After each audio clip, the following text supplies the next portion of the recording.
Senior Advocate of Nigeria, Agbakoba, a former president of the Nigeria Bar Association (NBA), has claimed that in order to address the grievances of the Fulani people, it is necessary to bring together the appropriate people in order to comprehend their point of view.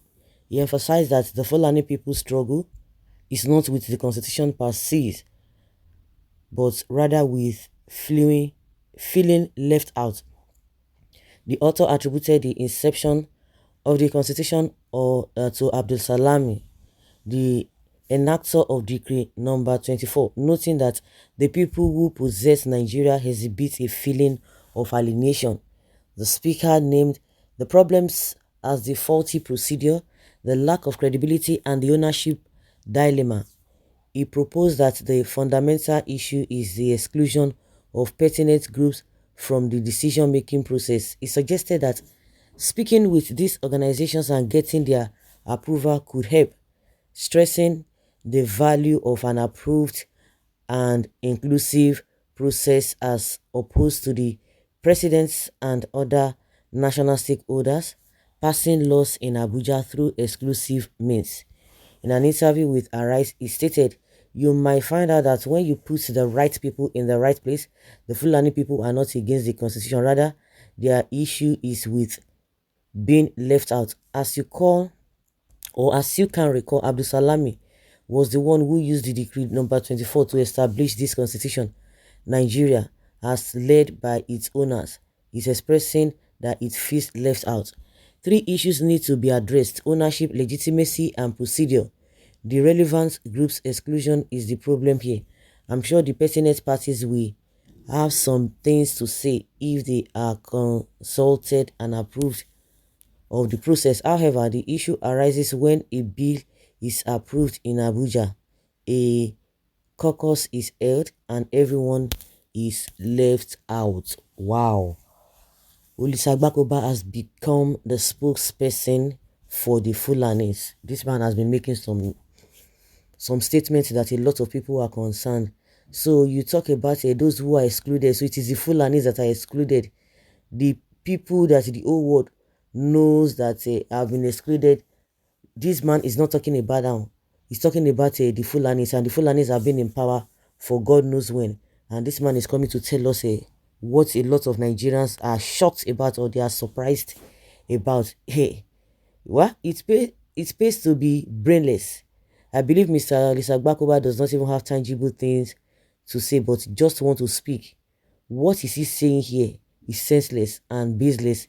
He should go and create his own country and make the Fulanis inclusive. This man is just mad. Who are the rulers both in politics and traditional positions in the north? Are they not Fulani? So which left aside are you talking about? Is this man okay at all? How many times has Buhari government gave these terrorists billions of naira despite their atrocities? How many Nigerians have been left out of Nigeria government benefits? Is it only Fulanis that is in this country? I don't understand him all. Knowledge is different from wisdom. I think this man needs wisdom to guide his utterance. How would you say that Fulani are excluded, having ruled Nigeria before now? Even the past administration was governed by Fulani. So what are you talking about? My able learned jurists, you are selfish with truths in this your write-up. The Fulanis are even in charge of this contraption called an entity Nigeria. They call the shots and determine what happened in this nation. They occupy the most viable position, from oil industry to banking and many other ministries. They are even taking the little that is left for others. The Fulani elite designed it in such a way the less privileged among them are kept in a perpetual poverty and uneducated to cause crisis. I don't understand this man. Who removed the brain of this man? Is this quest for money or fame? Who is let out of Nigeria more than Igbos? The Fulani tribe alone has produced more presidents of the Federal Republic more than any other tribe. The Fulani has been so honored and pampered such that almost every land in Nigeria belongs to them. Agbakoba, did you say non-inclusion? that is not being that is not being carried along. How can one believe this, that the people that have been ruling and deciding for this country since the independence are not even being carried along? I don't even agree to that. Mm, I don't agree to this that this man is saying. Agbakoba is something else. Any Fulani youths are on watch lists or even walking dead. Are they being the Igbo or even Yoruba? So spare the rod and spoil the child, as what goes around comes around, and evil begat evil. So what inclusion do you want?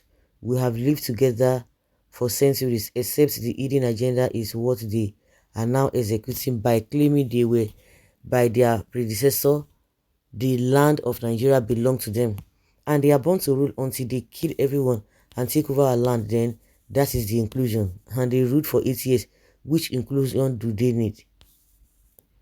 You are just unreasonable, talking like what I can't even explain because of money. Before is Fulani recognized in Nigeria, you are saying rubbish. Please, Igbos and Fulani who are being left out in Nigeria, forget that Elisa Agbakoba doesn't know what he's saying. There's a saying that if someone is asked to exit a corpse, that he or she was present when it was buried, he starts from the leg, and probably when he gets to the head and see the face he discovered that it is not one he was asked to exit. The complexity of issue in this country is beyond sitting behind the bar and analyze. Go and stay with them for just 2 years, then come and air your observations. This same man was telling us that they are the owner of Nigeria even before the amalgamation of Lord Lugar, and now he's telling us cock and bull stories. I think he's become their spokesperson because this is not normal. So, guys, let's know what you think.